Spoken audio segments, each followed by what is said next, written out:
Si vous voulez, ils sont, alors je parle pour mon client, ils Bien sont sûr. 2, même plus que ça.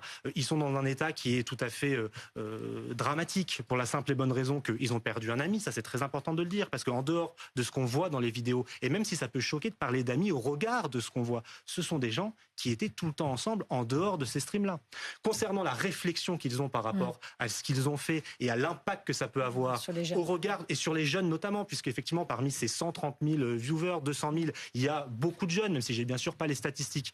Il est évident ils commencent à avoir une réflexion sur effectivement ce qu'on peut proposer. Maintenant, là où la réflexion s'arrête, c'est dans le fait de se dire, ils savent qu'ils étaient tous consentants. Alors, Ils avaient tous discuté de tout ça. Dernière question, Comment Boris. expliquez-vous les textos que JP a envoyés à sa maman, où en quelque sorte il explique eh bien qu'il est séquestré, qu'il ne peut pas sortir de cet enfer? Est-ce que là vous avez la preuve d'un consentement? Ou à la lecture de ces SMS, on peut en douter quand même. Mais je suis tout à fait d'accord avec vous, et c'est là une question que j'ai posée à mon client et qu'on pose. On est maintenant 2 avocats de la défense pour les deux streamers. En fait, c'est là où ce dossier est hors norme. Si vous voulez, on est là dans un sujet de société qui dépasse complètement ce dossier-là, et c'est ce pauvre JP et dans une moindre mesure Safin et Naruto, puisqu'en fait, ce sont là des techniques qui sont employées. On sait qu'on va parler, on sait qu'on va créer ce qu'ils appellent du buzz pour faire de plus en plus de viewers, parce qu'on sait que si on... Et ça génère de l'argent. Bien sûr, mais l'argent, là encore, je le rappelle parce que c'est très important, il ne bénéficiait pas plus à Safin et Naruto qu'à ce pauvre homme. C'était équitablement partagé. C'était même, je vais vous le dire davantage, ce pauvre homme était consentant et gagnait plus que les autres, pour la simple et bonne raison que cette chaîne était à son nom et que donc tout ce qui était reçu comme revenu lui appartenait. Après, de ce que je sais, l'enquête le démontrera, c'était équitable quant à l'argent qui était récupéré. Ah mais oui, c'était des très bons amis. Moi, ouais, j'aimerais bien des amis comme ça. C'est sympa d'avoir des amis comme eux. Bah ouais, des amis qui te mettent des tartes dans la gueule, qui t'étranglent, quand tu leur dis d'arrêter, qui continuent. C'est des très très bons amis. Alors les avocats, ils sont bien gentils. Hein, c'est de l'abus de faiblesse. Cette personne était handicapée et il aura beau me raconter ce qu'il veut sur le consentement. JP, malheureusement, et s'il est handicapé, n'a pas la même façon de raisonner qu'un non handicapé et que c'est très facile de manipuler les gens. Mais là, de toute façon, c'est pas grave. Les gars, ils ont eu l'autorisation de continuer leur chaîne. Ne vous inquiétez pas, ça, tout va bien se passer. Ils vont continuer. Bah oui, parce que quand tu perds ton pote, tu continues de streamer, c'est connu.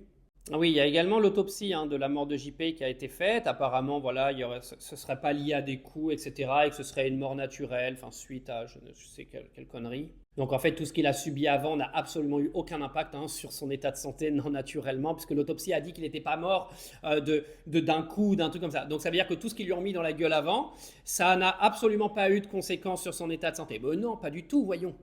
Mais cette histoire, franchement, c'est un épisode de Black Mirror.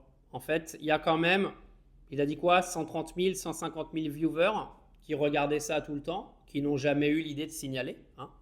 Il y a eu des signalements ou pas? Non, j'aimerais bien savoir quand même, parce que si voilà, si vous êtes content de voir un mec se faire étrangler, s'élophaner la gueule, en train d'hurler en direct, etc., et en train de souffrir, sans avoir fait de signalement, bah déjà, je vous dis bravo, parce qu'il faut avoir bonne conscience. Puis il faut quand même avoir un esprit quand même sacrément tordu pour aller regarder des streamers en train de se faire défoncer, puis en prendre du plaisir. Moi, j'appelle ça du sadomasochisme. Après, vous appellerez ça comme vous voulez. De toute façon, moi, vous savez, je suis sur les réseaux, je sais très bien comment ça fonctionne. Le raisonnable n'a plus sa place, puisque de toute façon, tout ce qui choque et tout ce qui est violent a pris toute place aujourd'hui dans notre société et les gens en raffolent. C'est ça qui est absolument dramatique. Et je terminerai quand même pour dire ce que je ne connais pas comme l'avocat qui n'a absolument pas fait son travail, naturellement, comme d'habitude, parce que pour raconter de la merde sur BFM, il est là, mais pour faire son travail, il n'est pas là. La moyenne d'âge de l'audience de JP et de Naruto et Safin, parce que là, vous êtes en train en fait de nous expliquer, parce que je suis persuadé que la moyenne d'âge de la chaîne était probablement très jeune, donc ça veut dire que tous les jeunes de 11, 12, 13, 14 ans qui regardaient ça ont appris, grâce à cette chaîne, que de frapper quelqu'un en live, de l'humilier en live, était quelque chose de banal et de normalisé. C'est beau, hein? Et juste pour finir, je suis tombé sur un commentaire sur une de mes vidéos que j'ai faite qui a fait 5000 likes, où il y a quand même un gars qui a dit « Ah, pour tous ceux qui ont des amis, vous savez très bien que cette situation est totalement normale. » Ouais, d'accord, ok.